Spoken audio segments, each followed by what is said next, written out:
Bonjour à tous, aujourd'hui vite fait je vais vous présenter un set Lego Nexo Knights sorti en 2016, il s'agit de la référence 110314 Beast Masters Chaos Chariot ou en français le chariot du chaos du maître des bêtes. Il contient 314 pièces et coûte la somme de 34,99 €. Il contient aussi deux figurines, toutes deux plus ou moins exclusives, la première effectivement étant Massy, donc qui apparaîtra uniquement dans ce set en mode chevalier normal. Vous pourrez bien sûr la retrouver aussi en Ultimate, mais forcément qui dit Ultimate dit imprimé un peu différent dans ce modèle Ultimate justement.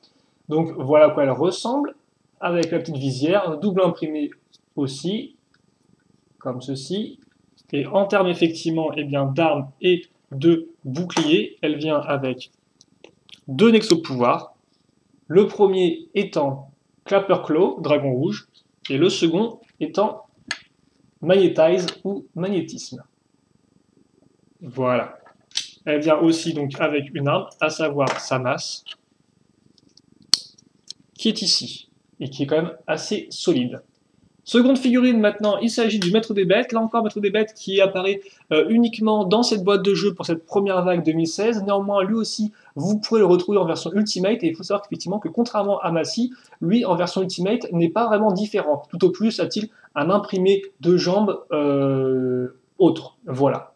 Donc, effectivement, ce que le choper moins cher, vous pouvez quand même le prendre dans ce modèle Ultimate, il n'y aura pas de couleur transparente, ni rien, quoi.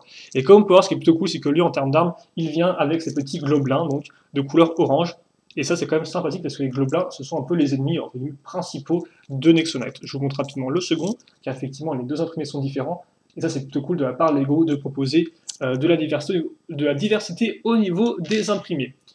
Le modèle vient aussi avec un accessoire, à savoir le livre de la tromperie, qui d'ailleurs là encore a une place assez prépondérante dans la série, donc plutôt cool d'avoir cet objet qui est très joli en Lego. Alors, toujours encore, les livres sont franchement bien réalisés. Deux véhicules donc dans ce modèle-là, excusez-moi, la moto cheval de Massy, que voici, justement. Et donc en termes de dimension, eh bien laissez-moi vous faire un petit tour du propriétaire. On est dans du 11 cm de long. Alors, voilà, excusez-moi. 11 cm de long, en effet.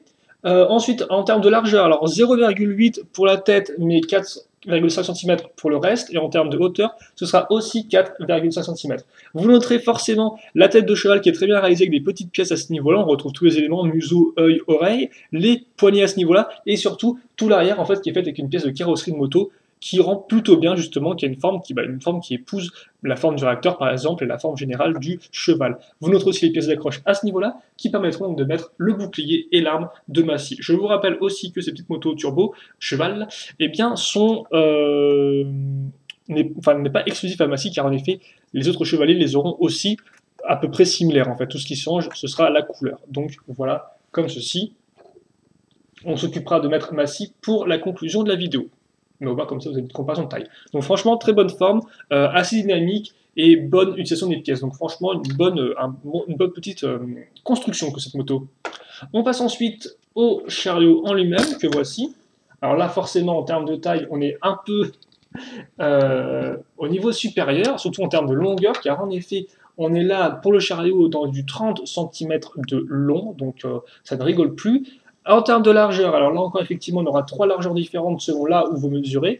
La première étant 3 à l'arrière, 9 au centre et 16,5 d'une tête à l'autre, d'un gros globelin à l'autre, comme ceci, qui sont d'ailleurs assez monstrueux, je tiens à dire. Et là encore, vous noterez le sens du détail, car les deux ont un imprimé différent au niveau de la tête. Enfin, la tête, ils sont juste des têtes, tu me diras, mais bon, au niveau de la partie supérieure de leur tête. Donc comme ceci, et d'ailleurs des globelins qu'on retrouvera aussi dans la catapulte arrière, catapulte effectivement qui est un des deux mécanismes du modèle. Donc tout simple, hein, vous appuyez sur le bouton et donc ça pousse la poutre. Et forcément quand vous poussez la poutre, eh bien ça éjecte les petits globelins. Donc là encore, imprimé différent. Alors je vais peut-être essayer de vous montrer rapidement, c'est vrai qu'effectivement c'est un vite fait, donc souvent je n'ai pas tendance à le faire, mais comme ce sont là encore, comme je dis, des personnages importants entre guillemets, voilà, autant prendre le temps de faire les choses bien. Donc lui est énervé, il y en a deux comme ça, et le troisième, lui, ne sait juste pas où il est arrivé. On met ça là-dedans, voilà. On repart avec un focus qui est plutôt propre, et ceci va nous permettre effectivement de passer au second mécanisme qui est tout simple. Comme vous pouvez le voir, mes parties supérieures sont raccrochées par une chaîne à cette partie grise, et cette partie grise, eh bien justement, elle est sur un pivot, ce qui fait que quand je pivote, eh bien, je vais tendre les chaînes, et quand je tends les chaînes, eh bien, la tête va suivre. Voilà, comme ceci. Et donc forcément, hein, là-dedans, c'est creux, donc je peux y mettre un bouquin si je veux, je peux même y mettre effectivement ma scie, mais alors attention, c'est genre ma scie, mais peut-être un peu assise, hein, justement, effectivement, pour qu'elle tienne. C'est-à-dire, on va essayer ça tout de suite, parce que après, je vais devoir la caser de toute façon dans son truc. Donc ouais. Là, vous pouvez plus ou moins les faire en train de manger, et je suppose que si j'enlève le casque, hein, que je la mets un peu de côté, comme vous pouvez le voir, la figurine entre et il n'y a aucun souci. Donc là encore, petite fonctionnalité de jeu qui est assez intéressante. Bon, eh bien je crois qu'on a fait le tour pour ça. Il ne me reste plus effectivement maintenant qu'à vous mettre une petite comparaison de taille, comme ceci. Voilà, avec la flamme en l'air qui rend l'ensemble assez dynamique. D'ailleurs, vous remarquerez qu'on a vraiment une chouette cohérence graphique, je trouve, aussi bien en termes, enfin graphique, oui, esthétique, aussi bien au niveau des couleurs, que au niveau effectivement des différents éléments, quoi. Flamme ici, petit réacteur à l'arrière, catapulte qui va dans la longueur du modèle, partie à l'avant qui font comme des sortes de griffes en fait qui maintiennent l'espèce de partie un peu cockpit si vous voulez. Donc on a vraiment un bon design avec ce modèle. Voilà. Et donc c'est pour ça, en effet, que oui, je peux vous conseiller ce modèle, car pour moi c'est un des meilleurs modèles appartenant au camp des monstres, si vous voulez. Alors certes, effectivement, la construction pour ce véhicule-là est peut-être un peu moins intéressante que pour le cheval, dans le sens où la partie arrière est assez simple, le mécanisme de la catapulte est, ma foi, voilà, qui ne casse pas trois pattes à un canard. Mais néanmoins, l'avant, lui, est vraiment bien réalisé, et c'est vraiment un plaisir de construire et les gros globelins, comme ceci, avec leur espèce de grosse mâchoire à fer, en fait, qu'on va inverser pour placer, ainsi que eh bien, le mécanisme en lui-même, qui est encore assez simple, mais qui, au moins, est astucieux, cette fois-ci, je dois vous avouer, et qui, moi, personnellement, m'a bien surpris. Ajoutez à ça que vous avez deux figurines donc qui sont plus ou moins exclusives, comme je dis, pour cette première vague. Que vous avez deux véhicules, donc en clair, vous pouvez faire des bonnes petites scènes de jouabilité. Enfin, il y a une bonne jouabilité qui peut se faire avec le modèle.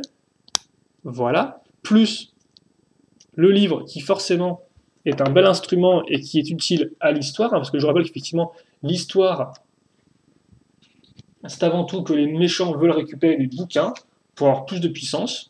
Et donc là, avec de l'aide de la tromperie, laissez-moi vous dire que la puissance en plus, ils vont en avoir. Voilà.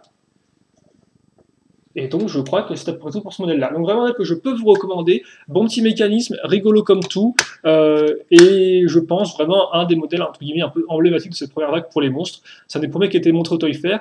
Et je peux comprendre pourquoi, parce que il représente un peu tout ce qui fait Nexonite, quoi. Hein. Un chevalier avec effectivement un véhicule qui a un concept un peu plus futuriste, mais de l'autre côté les monstres qui ont un concept un peu plus médiéval et qui rend même, parce qu'effectivement le chariot de base c'est avec des roues et avec des chevaux, là c'est sans roues, ça vole et c'est une espèce de grosses boules qui font peur au devant. Donc honnêtement, pareil réussi pour ce modèle-là, et c'est pour ça que je peux vous le recommander.